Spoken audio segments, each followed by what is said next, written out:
Programa ricardoorlandini.net.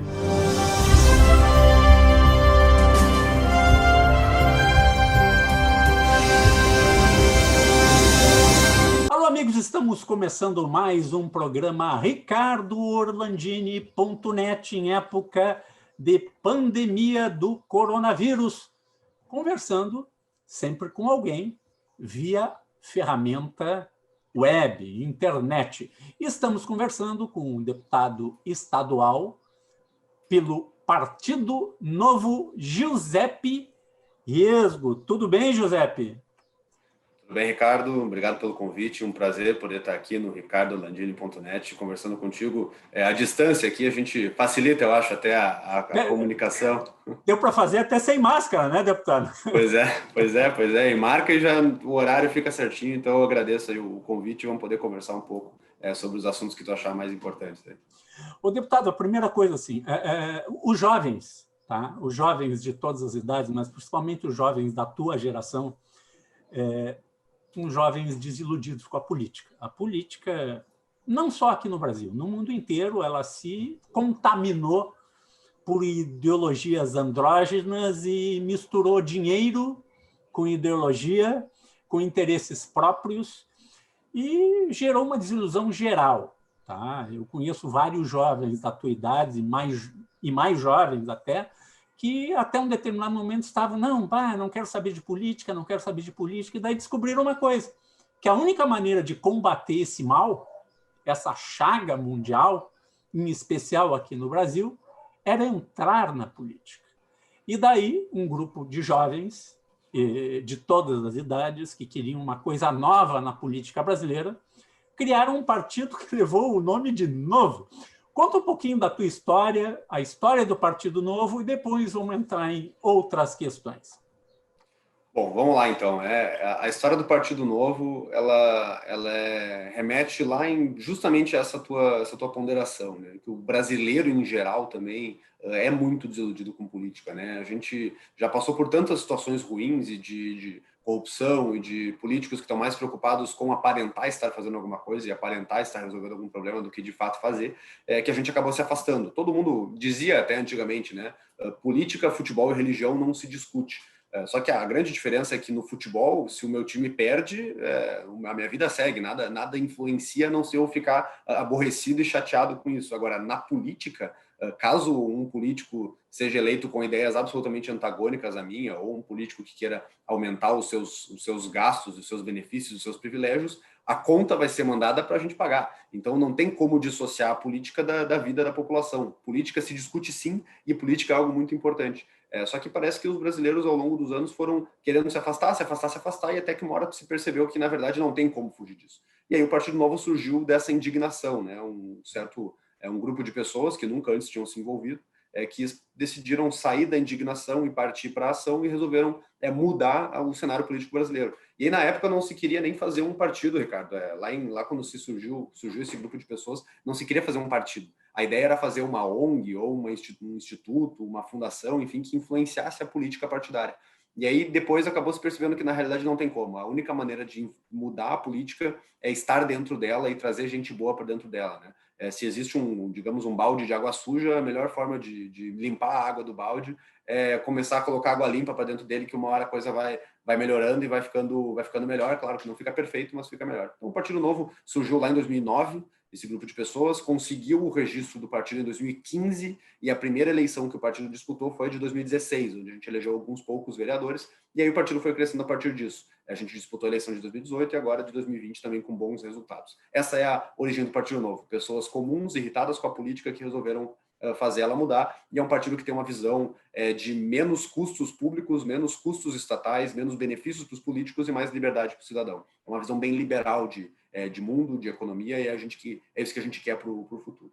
E a minha história se confunde um pouco com a história do Partido Novo a partir do momento que eu conheci o partido. Até ali eu era estudante na Universidade Federal de Santa Maria, era estudante de Direito, com essas visões também de mundo mais liberais e querendo mudar um pouco a minha realidade. Me formei em Direito, sou advogado, formado pela UFSM, e participei durante a formação de muitos grupos de estudo e grupos de ativismo liberal que queriam realmente menos poder para os políticos e mais poder para o cidadão. E aí, no meio tempo, eu acabei descobrindo que existia um partido no Brasil que defendia essas mesmas ideias, acabei me filiando no partido e cortando assim a história de forma rápida e célere para a gente partir direto para outros assuntos. Eu acabei me filiando ao partido e em 2018 eu me candidatei a deputado estadual, concorri e venci. E no meio desse tempo todo, claro, tive atividades com empresas, fui empreendedor, sou ainda, hoje tenho a minha própria empresa, porque eu acho que a gente pode assim, manter uma atividade pública, mas também é bom que a gente tenha uma fonte de renda externa para não depender da política para viver. Eu acho que esse é um ponto importante para poder ter uma certa independência e a pessoa não ficar sempre precisando se reeleger ou de um cargo, alguma coisa do tipo. Eu acho que isso é fundamental. Deputado, uma pergunta que eu faço até porque eu tenho experiência pessoal com relação a isso aí. Eu queria entender, tradicionalmente, quando eu era mais jovem, o pessoal mais jovem nas universidades, a tendência era ir para a esquerda. E eu tenho visto nos últimos anos um crescimento de centro e centro-direita entre os jovens, que não sei se tu tem o mesmo sentimento que eu. Olha, eu acredito que sim, teve um crescimento do movimento liberal no Brasil, também muito por conta da ascensão dos governos de esquerda, né? Com a eleição do Lula, que era um cara manifestamente de esquerda, trabalhista, com a eleição da Dilma, que levou adiante todas as pautas de dirigismo estatal, de crescimento do poder do governo, de expansão do crédito via utilização do governo e todo aquele reaparelhamento do governo enquanto entidade grande, forte, poderosa, que vai guiar os rumos da sociedade. Eu acredito que isso gerou um efeito reverso também de pessoas que não acreditavam naquilo.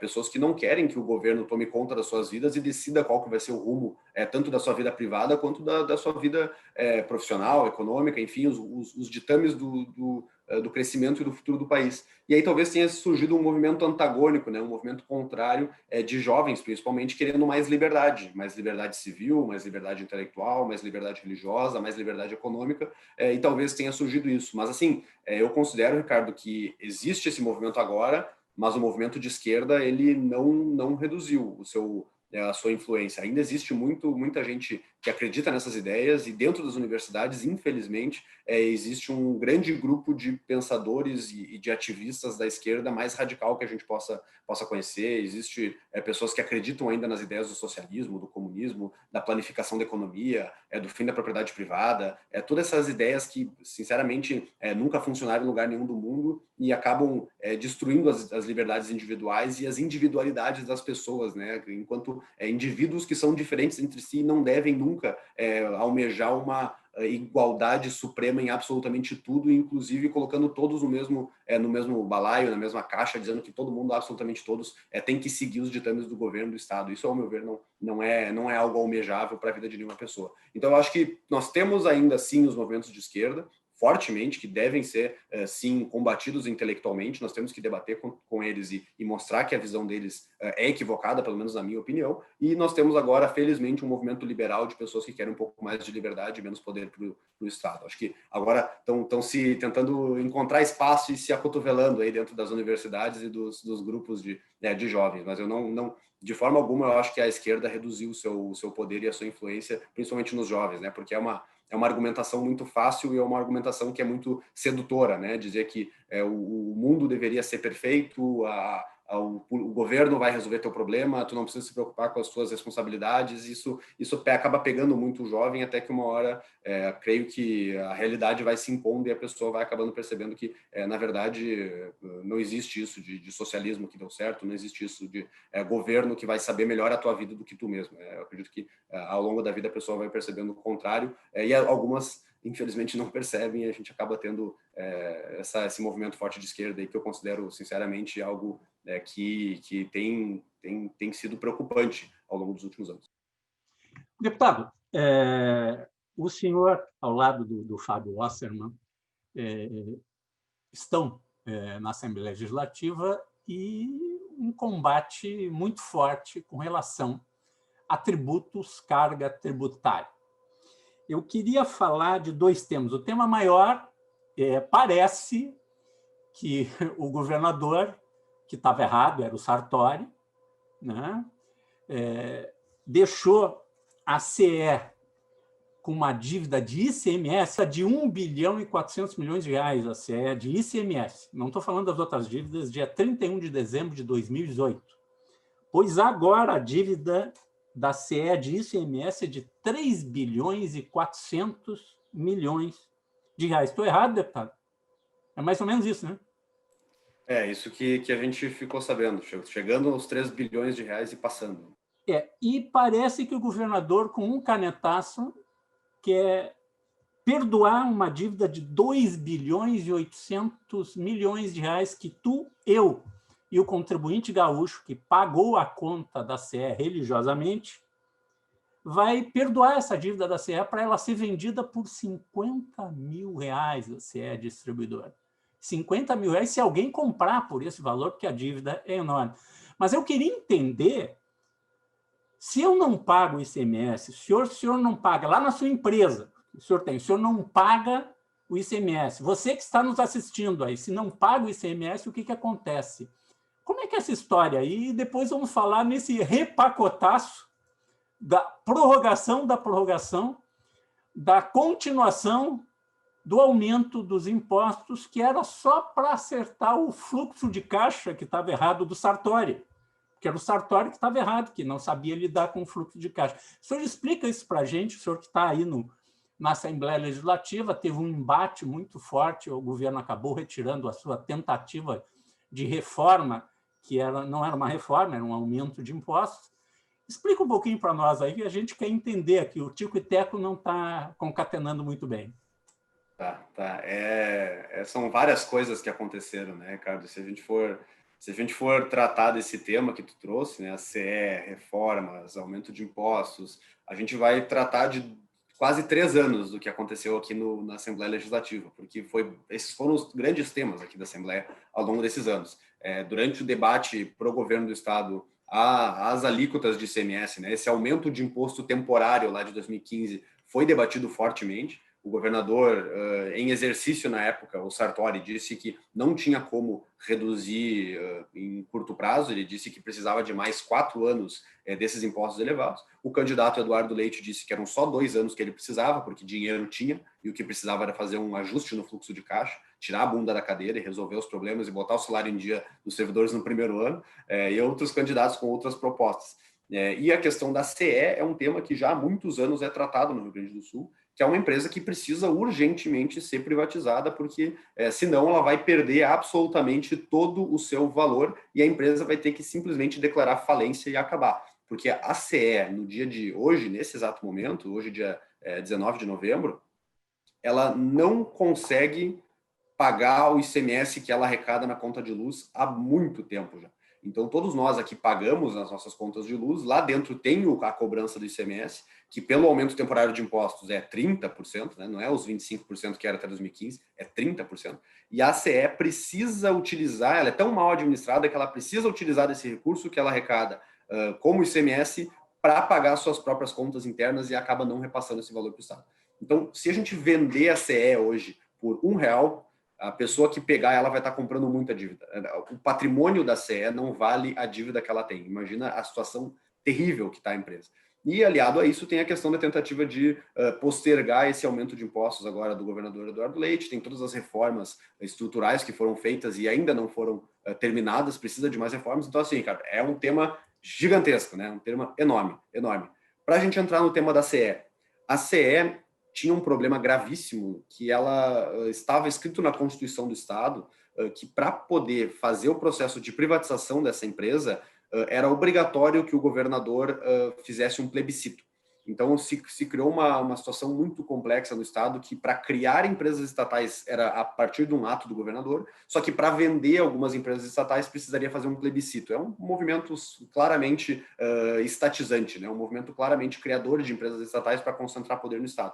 A pergunta era, por que não era o contrário, né? Por que para criar não precisa de um plebiscito e para vender não podia ser simplesmente um ato do governador? E aí todos esses problemas aí acontecendo. E aí o governador Sartori tentou fazer o plebiscito lá em 2018 e o próprio PSDB, que é o partido do Eduardo Leite, não quis fazer o plebiscito, porque inventou e argumentou que durante a eleição não poderia ser feito, enfim, aquela coisa toda. E o Eduardo Leite conseguiu, e esse é um mérito muito grande da gestão dele, que eu acho que é importante a gente salientar, conseguiu tirar da Constituição essa obrigatoriedade e conseguiu colocar a possibilidade da CE ser vendida. O grande problema foi que isso foi feito lá no início de 2019 e até agora, novembro de 2020, ainda não foi vendida a empresa.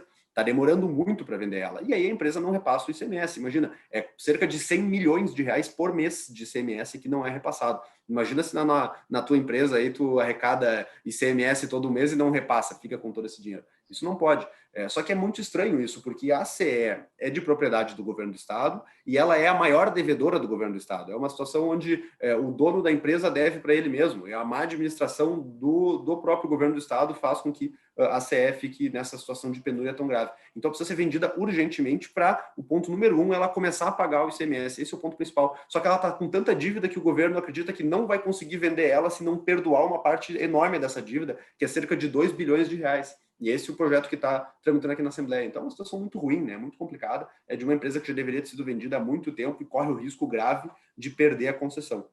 E, aliado a isso, o que fica um pouco estranho e fica um pouco... a gente não consegue entender... olha a situação que a gente se colocou. A empresa está tão ruim, tão mal administrada, que precisa ter um perdão de 2 bilhões e quase 3 bilhões de reais de ICMS, e, ao mesmo tempo, o mesmo governo do estado que não vendeu a empresa a tempo e está pedindo esse perdão de dívida, é o mesmo governo do estado que está pedindo um aumento de impostos que vai dar para o governo esses 2 bilhões de reais cobrando de outros lugares. Então, olha que situação complexa que a gente está, né? Um governo dizendo que tem muita dívida e precisa aumentar impostos, que ao mesmo tempo tem uma empresa que não paga, não repassa o ICMS, e aí o governo tem que dar um perdão para poder vender aquela dívida, e do outro lado ele vai lá e tenta aumentar impostos por mais tempo. Situação bem ruim que o Rio Grande do Sul se colocou, e eu acredito que a solução de forma alguma é aumento de impostos, de forma alguma é jogar conta para a população, é redução de despesas. Para mim, a solução é redução de despesas, e tem diversas despesas que têm que ser reduzidas aqui no estado. A gente pode elencar elas, enumerar elas depois, mas assim, a população não aguenta mais pagar essa conta, e é uma economia tão cambaleante como a nossa nesse momento,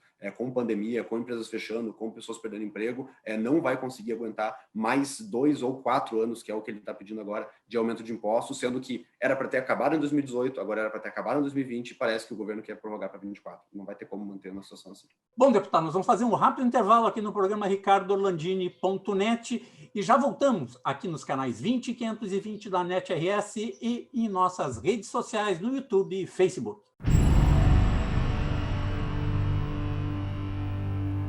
Auto Center Pedroso, uma oficina completa para cuidar do seu carro.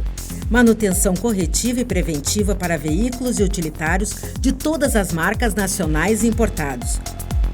Com profissionais qualificados, equipamentos atualizados e atendimento personalizado. Faça uma revisão completa. Comprove a eficiência e a qualidade dos nossos serviços. Auto Center Pedroso. Tradição, confiança e proteção você encontra aqui.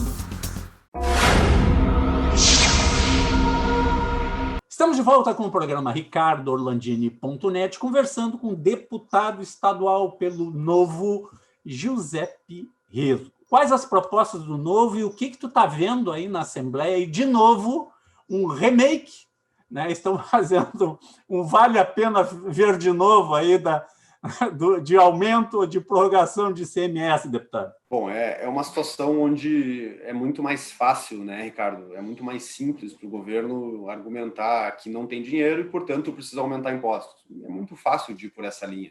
Não temos dinheiro, precisamos pagar as contas, precisamos pagar os serviços públicos, enfim, qual que é a solução? Bom, aumentemos os impostos. Essa é a forma mais fácil de se resolver. Só que é a forma, digamos que eu tenho olha, chega a me dar um certo um medo só de pensar do governo cogitar seriamente aumentar impostos, né? Não dá para seguir por essa linha.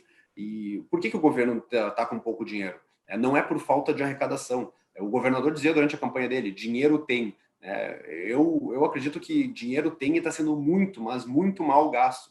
A gente tem uma situação no estado onde, olha só, né, nós estamos atrasando os salários dos servidores do Poder Executivo, então professores estão recebendo atrasado, policiais estão recebendo atrasado, salários parcelados, enfim, e ao mesmo tempo esse mesmo estado paga religiosamente em dia salários de deputados, que é o meu caso, de juízes, de promotores, de qualquer servidor desses outros órgãos e poderes. Por qual motivo, né? Por que o Poder Executivo sofre com tudo isso, e os professores, os brigadianos e os seus fornecedores, aí, os hospitais, as prefeituras, enfim, que recebem os repasses, por que esse pessoal sofre e, ao mesmo tempo, outros que recebem recursos no mesmo local não sofrem? né? Porque existe uma certa, uma injustiça muito grande chamada repasse dos duodécimos, né, Ricardo? A gente sabe que o Estado, o Poder Executivo arrecada os valores e o repasse mensal, dividido em 12 parcelas, por isso que se chama de duodécimo, são 12 parcelas, para os outros poderes ele acaba sendo um repasse fixo, independente de quanto que o Estado arrecada. E aí a situação se cria toda essa injustiça e essa disparidade total entre os repasses. Claro que isso não é uma solução, né? A gente resolveu o problema do duodécimo, não é nem de perto a solução para todos os problemas do Estado, mas é um dos pontos que faria com que o Poder Executivo tivesse muito mais dinheiro em caixa. Então a gente sugere, né, que seja feita a PEC do duodécimo, que seja feita uma PEC do teto de gastos no Estado para evitar aumentos de despesas ao longo dos próximos anos. A gente reconhece que o governador fez algumas reformas importantes no início desse ano, que foi as reformas da Previdência, foi a reforma das carreiras, uma necessidade de acabar com os avanços temporais, os aumentos automáticos que os servidores tinham. A gente considera que isso é importante, mas isso faz parte de uma série de reformas que devem continuar sendo feitas. Nós precisamos continuar com a reforma da Previdência dos servidores militares, que ainda não foi reformada. Nós precisamos avançar com as reduções de secretarias, reduções de fundações. Nós precisamos avançar em mais privatizações, em mais liberalização de mercado, trazer novas empresas para o Estado para gerar mais renda aqui, gerar mais crescimento aqui. Nós precisamos revisar alguns dos benefícios de alguns setores do funcionalismo público que recebem e valores que não deveriam estar sendo recebidos num Estado nessa penúria, nessa dificuldade. Nós precisamos avançar nas parcerias público-privadas para trazer mais obras de infraestrutura. Nós precisamos, enfim, de um crescimento econômico aliado com uma redução de despesa.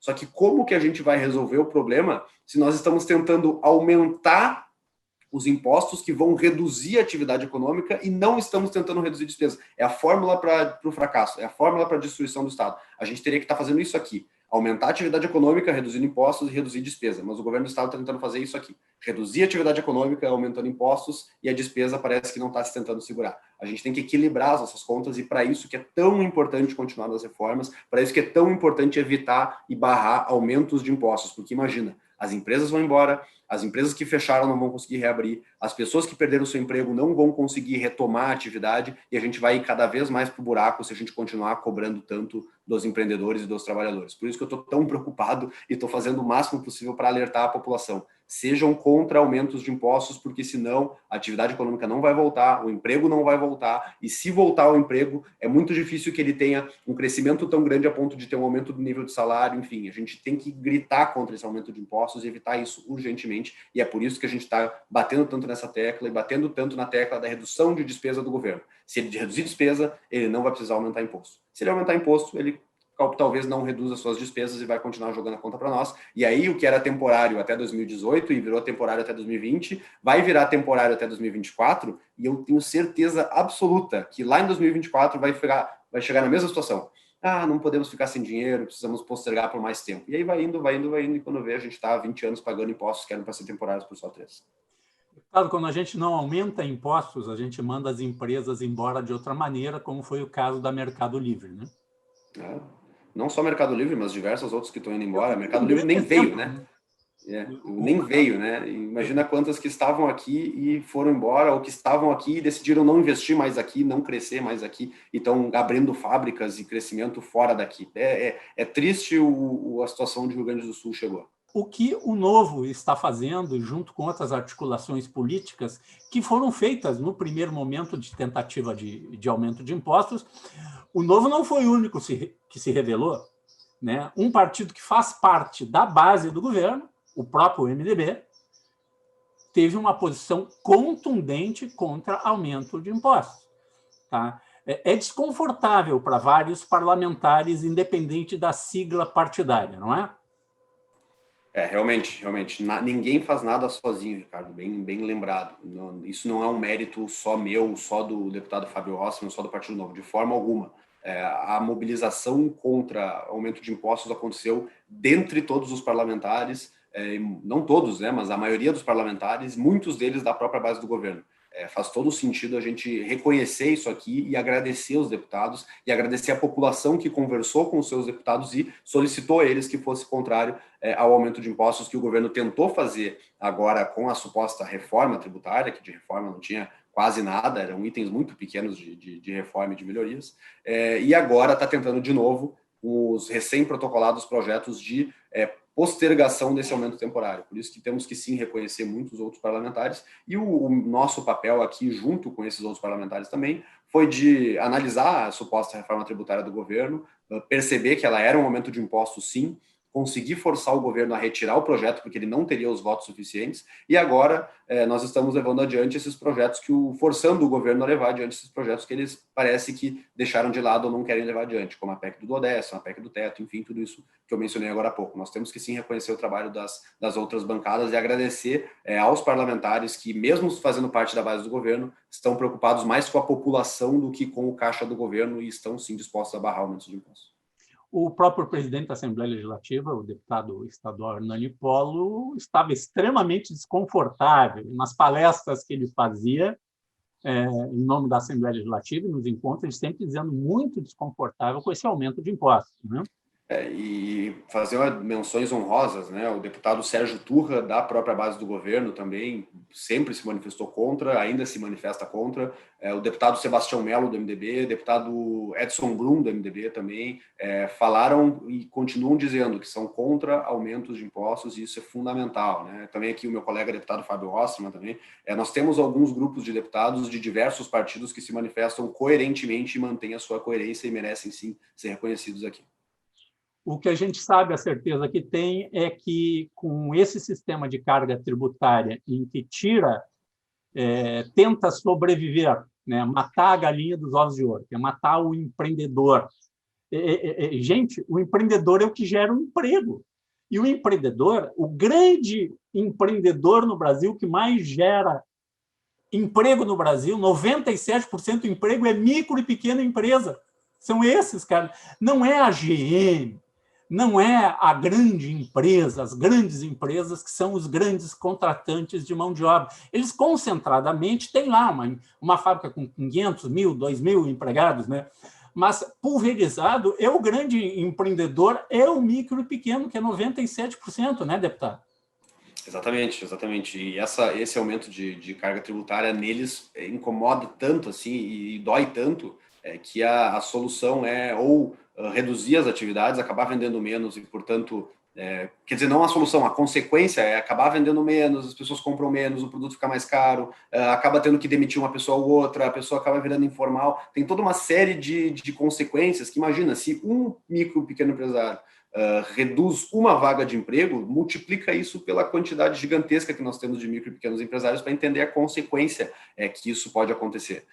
Por isso que é tão impactante isso que está acontecendo e por isso que é tão importante a gente alertar tudo isso. Se as empresas começarem a fechar, o emprego começa a sumir e aí as pessoas não têm onde ter o seu recurso para poder trazer comida para a mesa, para poder sustentar sua família, para poder fazer o que se faz no dia a dia. Imagina agora, né? Imagina agora que a gente está nessa situação de pandemia, muita gente vivendo do auxílio emergencial, uma hora isso vai acabar, uma hora a gente vai ter que ter uma atividade econômica crescente para poder ter mais oferta de emprego, senão a população toda vai sofrer com isso e vai sofrer muito, e isso é muito ruim e a gente não quer que isso aconteça. Deputado Giuseppe Resgo, muito obrigado pela sua participação aqui no programa RicardoOrlandini.net.